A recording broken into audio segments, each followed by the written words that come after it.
Hello and welcome to the Empower Couples podcast, where here you get modern, non-boring relationship advice for you and your partner to communicate like pros, fight smarter, and stay on the same team no matter the challenge that you face. I am one of your hosts, Aaron Freeman. And I'm Jocelyn Freeman, but you all just know us as the Freemans. And this episode is about kids witnessing your arguments, 3 keys to keep conflict healthy, and let go of the guilt. And this topic was something we had to cover after so many of the recent conversations we've been having with couples. And we find that in our sessions, there are themes, like it'll be a few weeks of, okay, these 2 things keep happening between couples. So anyway, this is a big theme we're noticing, is that they will share. And in fact, I was having a phone conversation with one of the couples today, because we talk in between our sessions as well.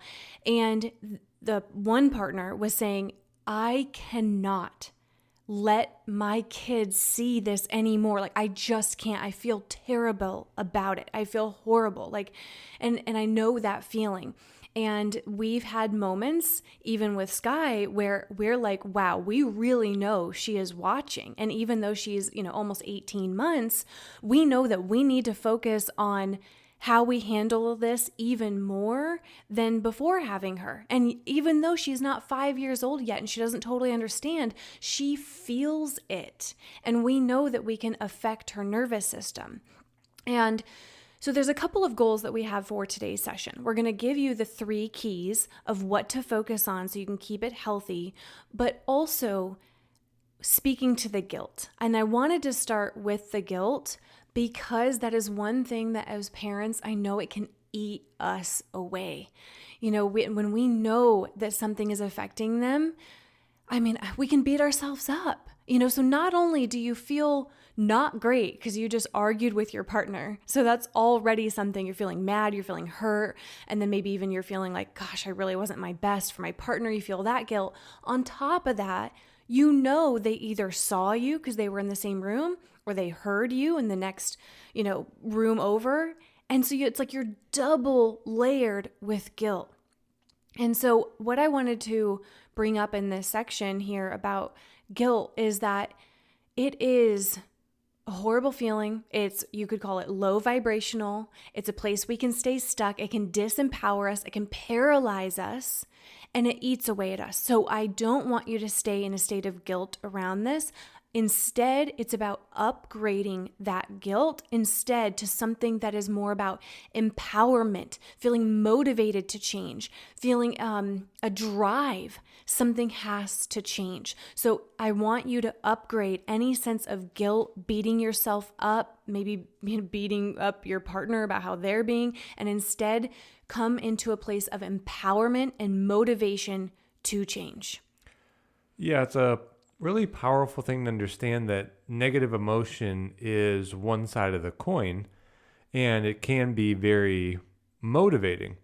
It's just really about if you're going to allow yourself to stay stuck in it. Like with guilt, you can continue to let that be something that keeps you from taking action. Mm-hmm. Or like you said, you can let it be used as a motivator. Mm-hmm. It's really just what outcome are you committed to having? Mm-hmm. The emotion is a fuel, and you can fuel it, but what is the outcome that you're going to push yourself towards? Yeah. And let that go, forgive yourself. And the 3 keys to now focus on, number 1, is that even when that happens, when you have conflict, your kids see that. What they can see, though, is you first de-escalate. Yeah, so why don't we give the 3 keys and then we'll go deeper into them. So it's that, number 1, they see you de-escalate. They see you implement a pause and not a rupture. So that's number 2. And they see you repair, right? Because they're going to either see the conflict or they're going to hear it. And I think we can pretend all day long, oh, I'm fine. Mom's okay. Dad. They know, they feel it, they see it, they hear it, and they wonder, right? Even if they don't, maybe depending on the age, have a complete understanding. So it's a much better place to focus on these 3. So with de-escalation, do you want to kick us off here? Well, consider that you're reacting to your feeling, which is a huge shift from you reacting to what your partner is doing that is making you feel a certain way. I mean, that might sound complicated, but all of this is about you're making me feel this way. If you didn't do that, I wouldn't feel so bad. And sometimes you even put that on your kids. But a lot of this is about you and your partner. So it's that, well, if you didn't do that, or you shouldn't have done that because now I feel upset. Now I feel disrespected.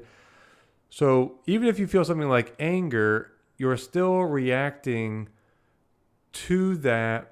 And then your actions are driven from you feel that. Or if you feel hurt, you're acting from you feeling hurt, not necessarily someone else hurting you. It might sound like we're making a small shift, but there is a level of empowerment that comes with that responsibility that it's what you're feeling. Okay, I think that needs to be said again.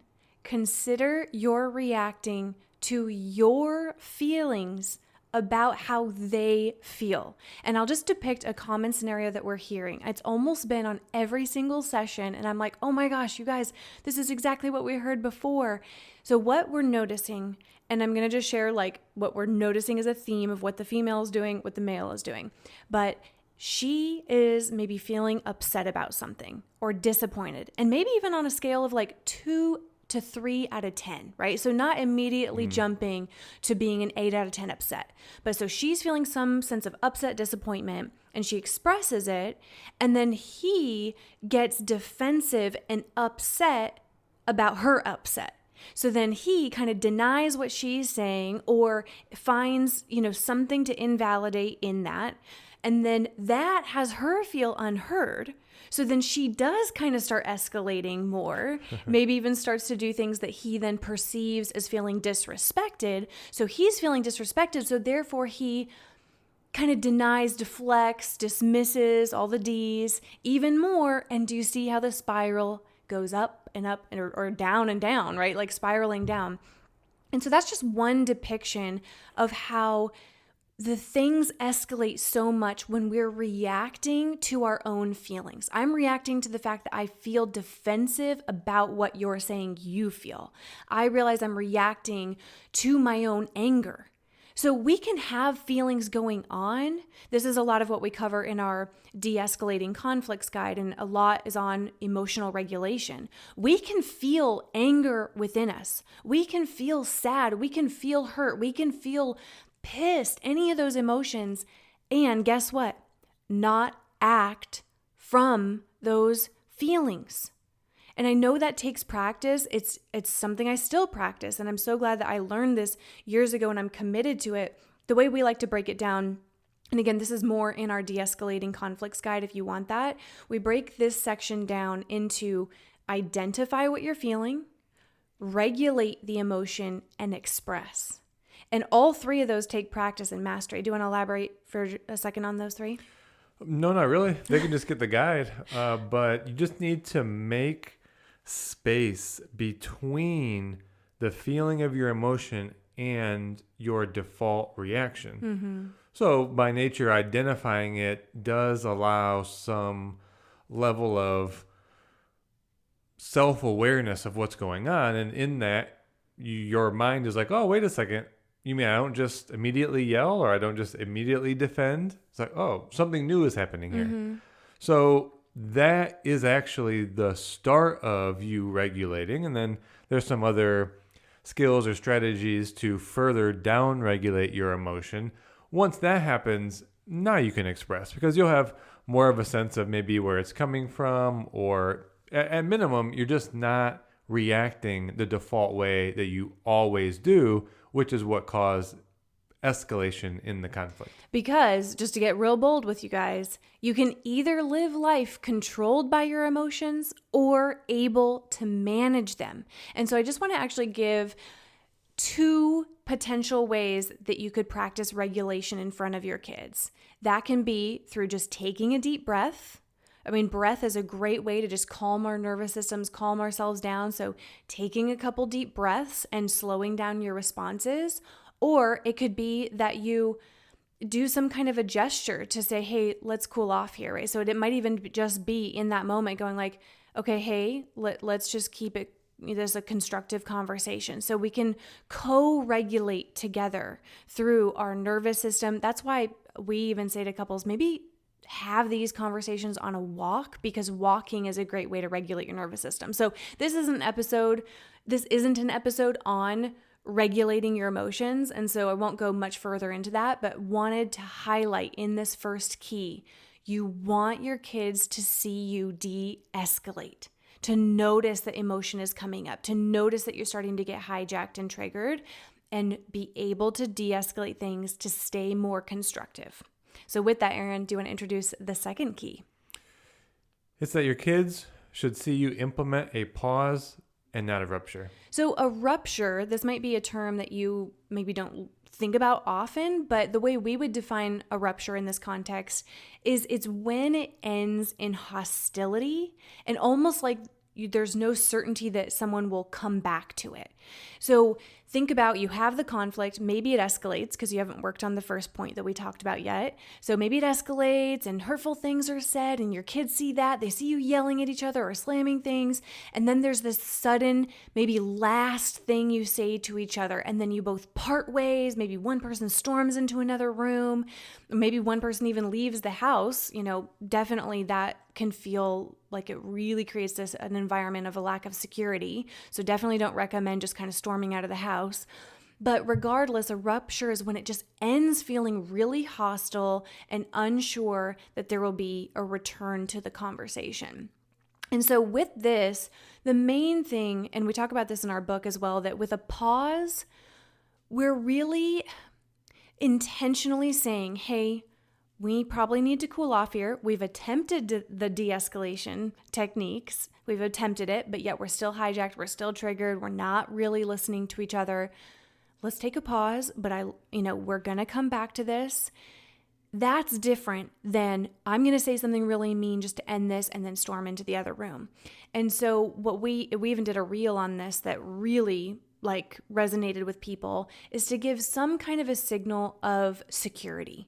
And so again, I think this is important that your kids, if they're there in the room, so they're seeing this or they hear you in the other room, whether you verbally, I think that's really the main way, say again, hey, I think we need to cool off here. Let's take a pause, but we will come back to this tonight or tomorrow morning. Them just hearing that will not make their little minds wonder, oh my gosh, I just heard them say that thing. They were mean, they were yelling, and then now they're not. It just creates fear and insecurity in the environment. So I think just ending with that little signal of security, implementing the pause, not ending in these hostile ruptures. And you know what? Sometimes you're not going to do that. So that leads us to the third point for when it slips through the cracks, you're going to do some damage. So what do? You need to show your kids that you repair. Because exactly like what you were saying, one of the biggest impacts on your kids is not necessarily what they see in the moments. It's just that it's left to them now seeing you for the next few hours or days, that there's now no love between you and your partner. There's no affection. There's no connection. Mm-hmm. It's probably barely even any communication or interaction at all. So what it teaches your kids is conflict is really bad, and you should always avoid that at all costs. And then they bring that into their relationships, which is where we've all landed. we all think conflict is so bad when it's really not. Grab a copy of the book when it gets restocked for more into that. But it really is teaching your kids about conflict, and it's going to happen. We should all accept that it's going to happen, but you can show them that you're going to repair. Mm-hmm. And the faster you repair, then another point here is you're shortening the argument hangover. Mm-hmm. So you're showing your kids, oh, you can have a conflict. You can have a repair process. They see you do that. And wow, my parents don't let that last very long. Yep. And maybe over some time, they're like, oh, my parents used to be disconnected after a conflict for a day, but I saw them repair. It's only a couple hours now, right? And that's really what you want to portray to your kids. You can just shorten the argument hangover. Then you can tell them some kind of signal that, hey, mom and dad talked and we're okay. We repaired. We recognized that we were feeling emotion. Sometimes we don't act as kindly to each other when we're coming from the emotion. We really learn from this, and it just paints the picture of how the repair process actually goes. There's a couple points you made that I just want to underline a little bit because, before we had kids, you could stay in the argument hangover for a day, 3 days, a week. And if you were the only two in the house, all right, you're the only two affected by that. And of course, that's crappy. I mean, who wants to live life in that argument hangover feeling that way? But now that we have kiddos, we have to up. Who's the we? You and I, we have one kiddo.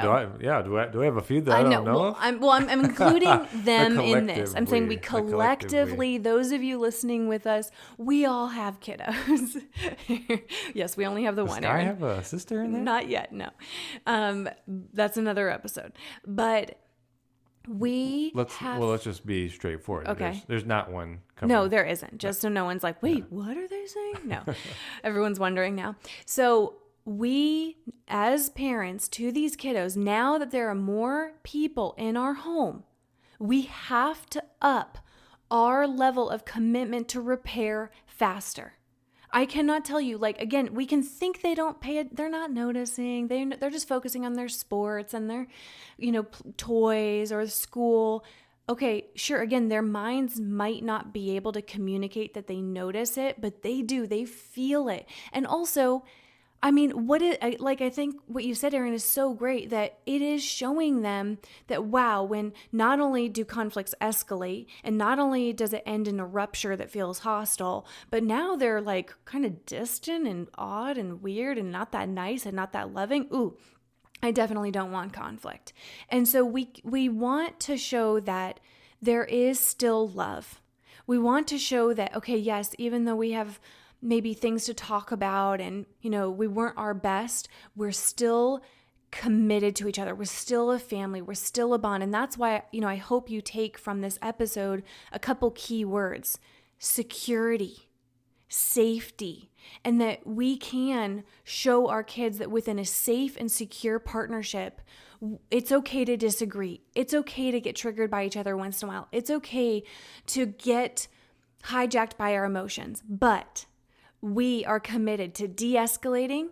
We're committed to implementing a constructive pause, and we are committed to repair. That will show your kids what healthy conflict looks like, what a secure partnership looks like. And again, just to kind of bring it full circle to the beginning, we don't want you to stay in guilt.